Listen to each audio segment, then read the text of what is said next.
Hello friends, I am Dr. B.B. Ahire, Arts, Commerce and Science College, Lasalgaon, affiliated to Savitribai Phule, Pune University. Let us start coordination chemistry, that is in crystal field theory. Crystal field theory was invented by Van Wyk and Bethe in 1929 to explain the chemical bonding and the properties of complexes. It has the certain assumption. In a complex, metal ion is placed at the center and it is surrounded by ligands with lone pair of electrons. Ligands are considered as a point negative charges. Different crystal fields have different effect on relative energies of specific d orbital. The attraction between the metal orbital and the ligand orbital is purely electrostatic, means the bond is 100% ionic. The degeneracy, that means equal energy of d orbital on free metal ion, is removed when complex is formed. The number of ligands and their arrangement around the metal ion determine the strength of crystal field.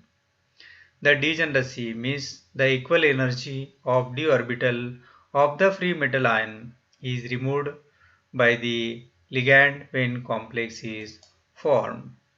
There are different types of d orbital. Actually, two set of orbital. One is EG orbital and second is T2G orbital. In EG orbital, there are two set of orbitals. Here, the dx square minus y square and another is dz square.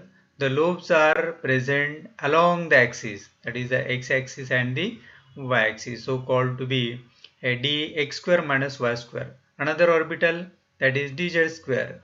The lobes are present along the z-axis, and second set of orbital having the three type of orbitals. One is dxy, dyz and dxz. Here dxy, the lobes are in between the axes. So this is the x-axis and this is y-axis. The lobes are present in these axes, so called dxy orbital. Second orbital is the lobes of the orbital is present in between the y and z axis. So these are called to be the dxy orbital. And third is the lobes are in between the x-axis and z-axis, so called to be the orbital dxz orbital. Now the ligands are viewed as a point charges at the corners of the octahedron affects the various d orbital differently. EG orbitals, ligand and orbital having a strong repulsion between them.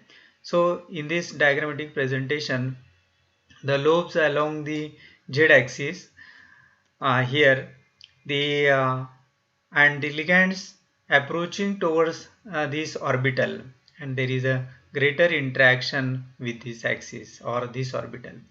Another orbital, that is dx square minus y square, the lobes are along the axis, that is the x-axis and the y-axis. So the ligands towards the particular axis and the same axis orbital present. So the interaction is very stronger one.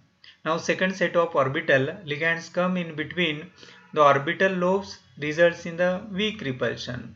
So here the dxy orbital, the orbital lobes are present in xy axis. So like this, this is the x-axis and y-axis, the lobes are present like this, and so there is a very little repulsion because the lobes are in between and the ligands are present along the axis. And second is the dyz.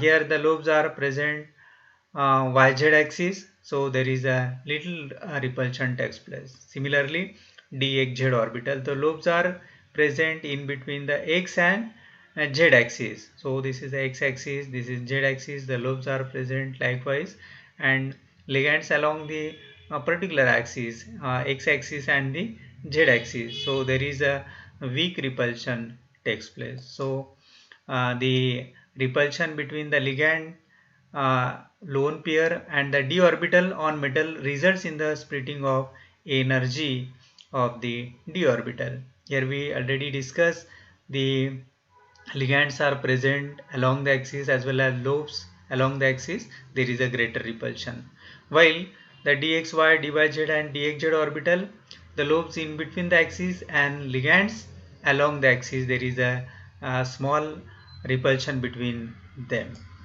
Now the application of CFT to the octahedral complexes. Consider the octahedron.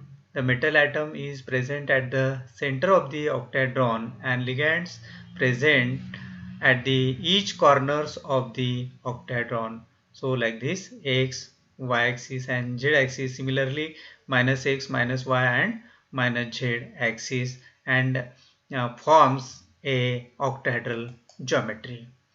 Now the ligand and the metal ion approaching towards each other and forms a field to form a octahedral geometry, and splitting of orbital takes place at the time of formation of the complex.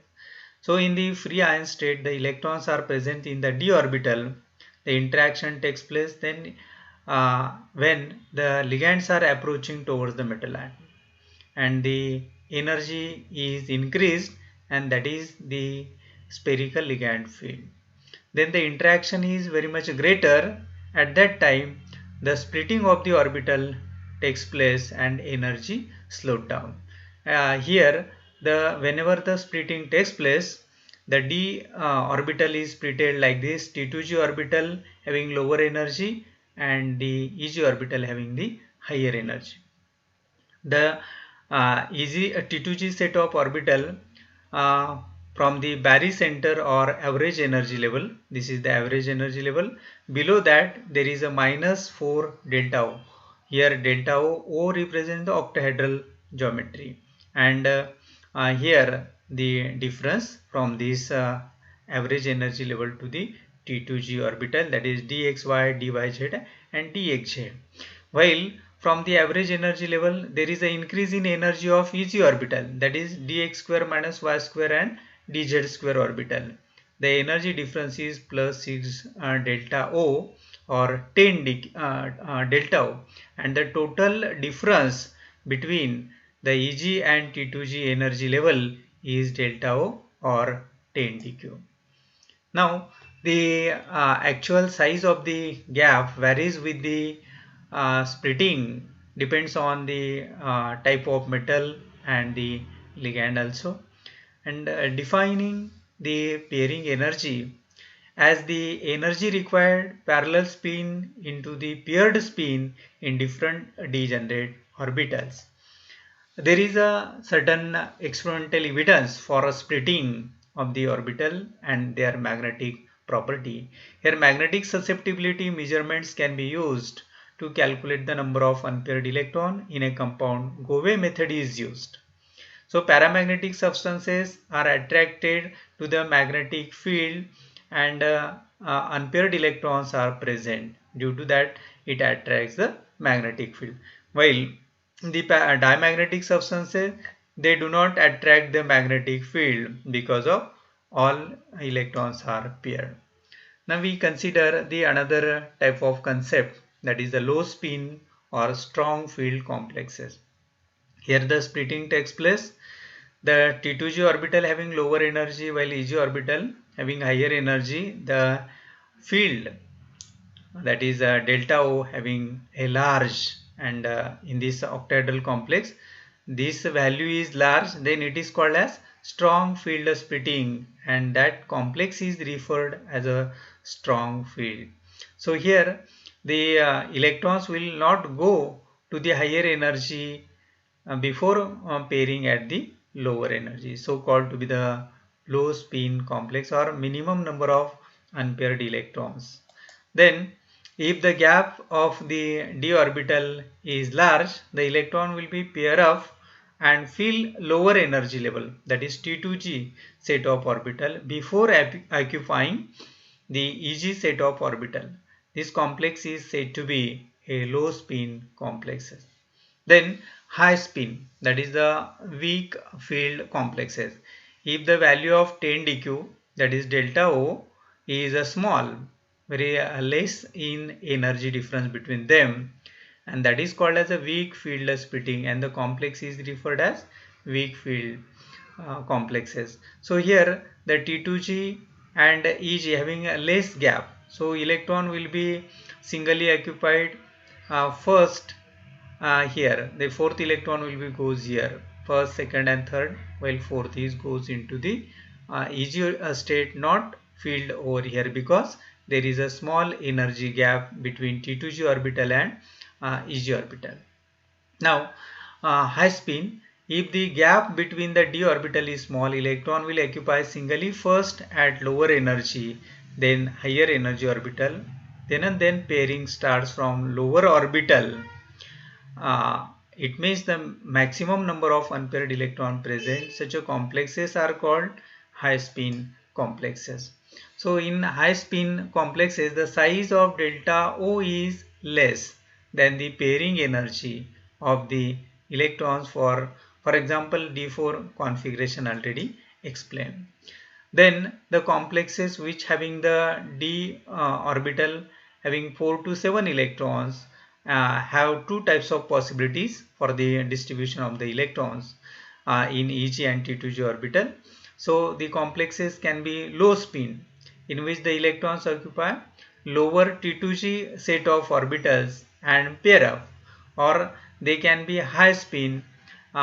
In these complexes, the electron will be filled in the upper EG set before pairing at the lower energy level, that is T2G set of orbital. Now next is the magnetic moments. A magnetic balance can be used to determine the magnetic moment of a substance or complex. If the substance has the unpaired electrons, it is said to be a paramagnetic, and they attracts to the magnetic field. For the upper transition metal, the spin-only magnetic moment μs formula can be used to determine the number of unpaired electrons in that complex. So the magnetic moment of a substance in a Bohr magneton, actually this is the unit of magnetic moment, can be related to the number of unpaired electrons in the compound or complex compound. μs is equal to under root of n into n plus 2. Here n represents the number of unpaired electron present in that complex. Now the magnitude of 10 dq value. The magnitude of 10 dq value or delta O depends on major three factors. First is the nature of ligand, whether the ligand is strong or weak, that having the splitting of the orbital takes place. The charge on the metal ion, whether the metal ion having the +2 charge or +3 or any other, so they may exert a stronger field or lesser field. Whether the metal is in the first or second and third row transition elements is also depend upon the splitting of the orbital takes place. That means the magnitude of 10 dq value. Thank you.